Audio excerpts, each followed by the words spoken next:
रामकृष्ण हरी. आजचा हा सोमवार, खूप दिवसानंतर गावाकडे आलतो. तर तसं गावात पोरं पण नाही, तर टाइमपास होत नाही, म्हटलं शाळेकडे जाऊया. तर शाळेला गेलो. 10 वाजता प्रार्थनेची सुरुवात झाली.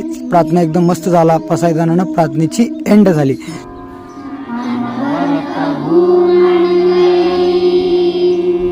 त्यानंतर सरांनी मला म्हटले तू 7वीच्या वर्गावर जाऊ शकतोस. मी 7वीच्या वर्गावर गेलो. मी पोरांना विचारलो, शनिवारी दिलेला अभ्यास थोडाफार चेक करण्यात आला. 4 पोरं होते, त्यांनी अभ्यास केले नव्हते, तर त्यांना थोडाफार चिडीचा मार पण दिला. आणि नंतरनं मराठीची धडा शिकवायला सुरुवात केलो. श्रावण मास हा कविता होता. कविता मी शिकवण्याचा प्रयत्न केला खूप चांगल्या पद्धतीने. त्यानंतरनं पोरांना थोडा प्रश्न पण विचारण्यात आला. पोरं खूप एक्सायटेड होते.